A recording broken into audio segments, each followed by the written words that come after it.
শুভ সকাল আমার প্রিয় পরিবার, তোমরা সকলে কেমন আছো?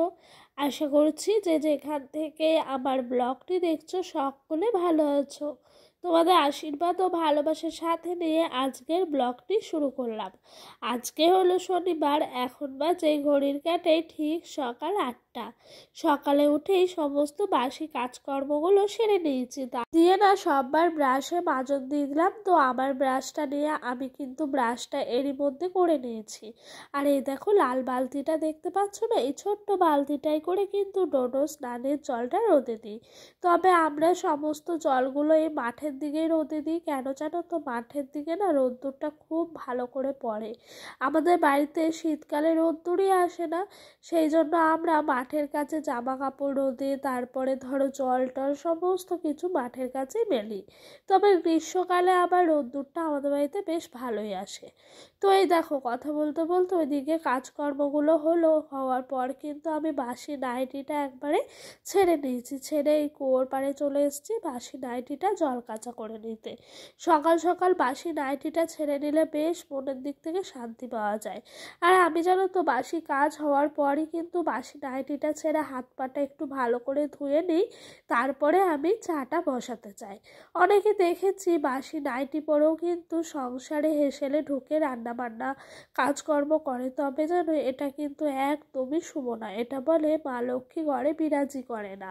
তো আমি যতটুকু শুনি, যতটুকু মানুষের কাছ থেকে জানতে পারি, ততটুকুই আমি যেন সবসময় করার চেষ্টা করি। তো এই দিক দিয়ে চলো বাসি নাইটিগুলো ধুয়ে নিই, তারপরে ওই যে মাঠের পাশে আমাদের দড়িটি মেলা আছে, এই দড়িটিতে একেবারে জায়গা করে করে মেলে দিই।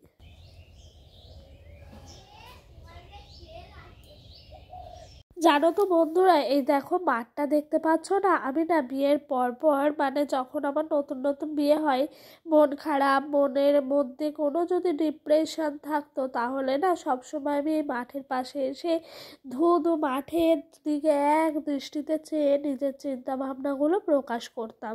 তখন কিন্তু আমার মধ্যে থেকে সমস্ত দুঃখ কষ্টগুলো চলে যেত।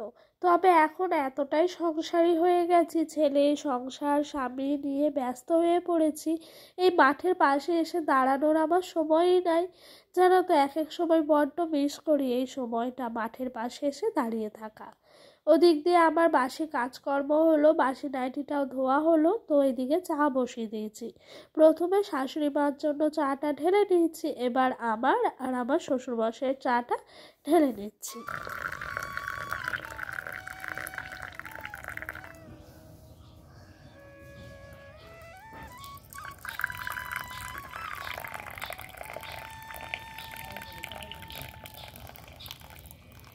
এদিক দিয়ে আবারও চাটা ঢেলে নিলাম দুজনের মতো করে। আর আজকে যেন বিস্কুটের কৌটোয় হাত দিতে দেখি বিস্কুট বাড়ন্ত।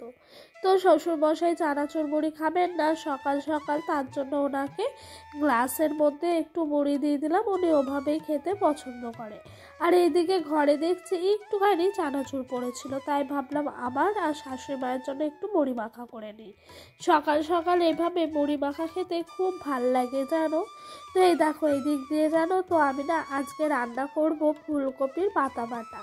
তো কি যে ভালো লাগে খেতে কি বলবো, আজকে প্রথম দিন রান্না করছি শাশুড়ি মায়ের কাছ থেকে জেনে জেনে। কখনো এর আগে খাইওনি করিওনি, তবে আমার এই বাটাবুটিগুলো ভীষণ পছন্দ হয়। শ্বশুরমশাই প্রতিবেশী একজন আছেন আমাদের পাড়ায়, তো ওনারা না গরুর জন্য নিয়ে আসে বস্তা ভরে ভরে। ওখান থেকে উনি 4-5টা মতো পাতা নিয়ে এসেছিল বেছে বেছে, যে আমাদের জন্য যদি একটু পাতা বাটা করি। তো আজকে শাশুড়ি মা সকালেই বললো যে একটু পাতা এনেছো, তোমার শ্বশুর পাশের বাড়ি থেকে গরু খাওয়ার জন্য ওনারা এনেছে, ওখান থেকে চেয়ে নিয়ে এসছে, তুমি একটু পাতাটা বাটা করো না, ভীষণ ভাল লাগে খেতে। তো আমি না প্রথমে শুনে একটু হতবাক হলাম, আমি ভাবছি এটা আবার কি করে খাওয়া যায়। বলছে হ্যাঁ করে খাও, দেখো ভীষণ ভাল লাগবে। তো বললো যে এরকম করে করতে হবে, প্রথমে নাকি পাতাটা শাকের মতোই একদম চিরি করে কেটে নিতে হবে, তারপরে তেলের ওপর দিয়ে ভালো করে নাড়াচাড়া করে নিতে হবে। তো ওইদিকে আমি কিন্তু কেটে কুটে নিয়ে উনুন পাড়ে বসে পড়েছি। এদিক দিয়ে সকালকার ভাতটা হলো, ভাতটা ঝরতে দিলাম, আর ওই দিক দিয়ে আমি কিন্তু উনানের মধ্যে পাতা দিয়ে জাল দিচ্ছি। আজকে জানো তো এই বস্তা ভর্তি পাতা আছে, আর এই পাতাটাকেই ফুরাতে হবে।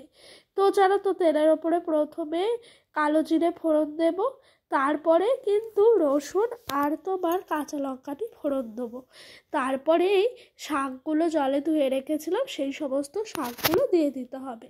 তারপরে একেবারে শাকের মতো ভালো করে নাড়াচাড়া করে নিলেই নাকি রেডি। তো এই দিক দিয়ে আমি কিন্তু কপির পাতাগুলোকে ভালো করে ভেজে নিচ্ছি, আর ডোডো ওই দিক দিয়ে কিন্তু ওর বাবার সাথে খেলা করছে। এখনও অনেকটাই বেলা করে ওঠে, শীত বলে আমরা কেউই ওকে তুলতে চাই না, তাই বেলায় উঠে ওর বাবার কাছেই ব্রাশ করে নেয় জানো। তো বন্ধুরা, এদিক দিয়ে আমি কিন্তু ভাতটা হয়ে গেছে, ফ্যান ঝরাতে উপর দিলাম। আর এই দেখো এদিক দিয়ে কপির পাতাগুলো যে কাটলাম না, ওইগুলো বাটার জন্য ভাজছি ভালো করে।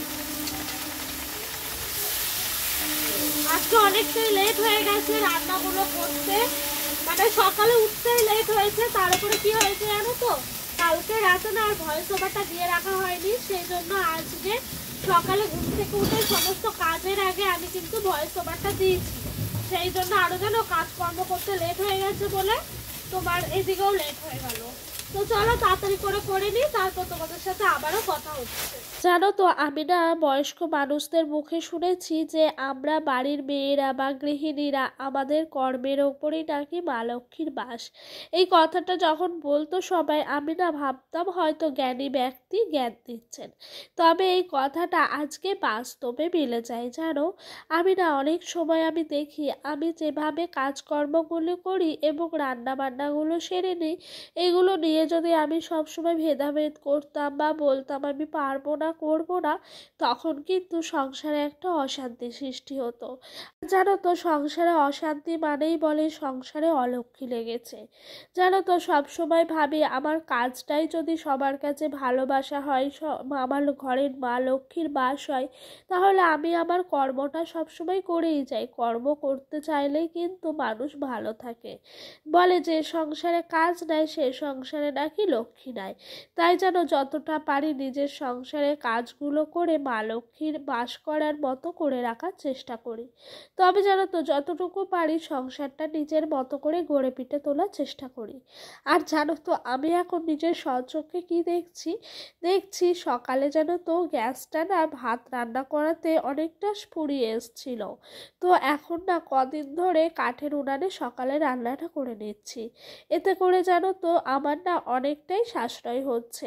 তো আমরা মেয়েরা যদি একটু কষ্ট করে একটু বাড়তি কাজগুলো নিজের মতো করে সেরে নিই, তাহলে কিন্তু বন্ধ হয় না।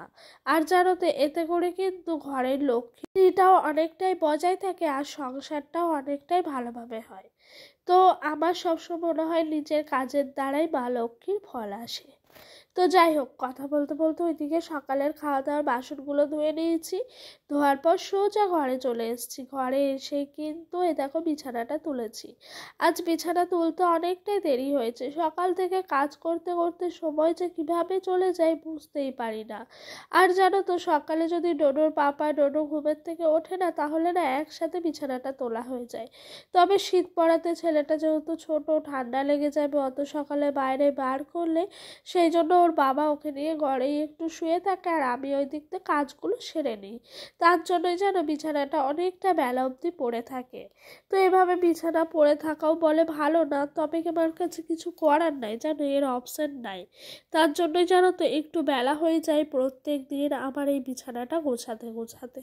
যাই হোক, ওদিক দিয়ে আমি কিন্তু সুন্দর করে পুতুলগুলোকে সাজিয়ে দিলাম। জানো তো, শীতকালে মনে হয় বিছানাটা যত ভরে থাকবে ততই যেন ভালো লাগে। তার জন্য পুতুলগুলোকে আলমারি থেকে বের করে কিন্তু পেতেছি। তবে এগুলোকে গ্রীষ্মকালে রাখবো না, তুলে দেবো। তো এদিকে আমার ঘরটা এক ঝলক তোমাদেরকে দেখিয়ে দিলাম, কেমন লাগছে অবশ্যই বলো। দিয়ে দুপুরে রান্নার প্রস্তুতি শুরু হয়ে গেছে। আমি কিন্তু শিম চচ্চড়ি করলাম আর থোড় ভাজা করেছি, আর এরই মধ্যে ফুলকপি আলুর তরকারিটাও হয়ে গেল। এবার লাস্টে কিন্তু ভাতটা বসিয়ে নেবো। তো কড়াইটা থেকে তরকারিগুলো লাস্টে একটু চেঁচে চেঁচে নিলাম। আর আজকে কাজের যেন একটা কোনো গোছই পাচ্ছি না। এই এখন এসে, সকাল থেকে নয়, সকাল থেকে ঠিকই পেয়েছি, এখনই মনে হচ্ছে কাজের যেন কোনো গোছই লাগছে না।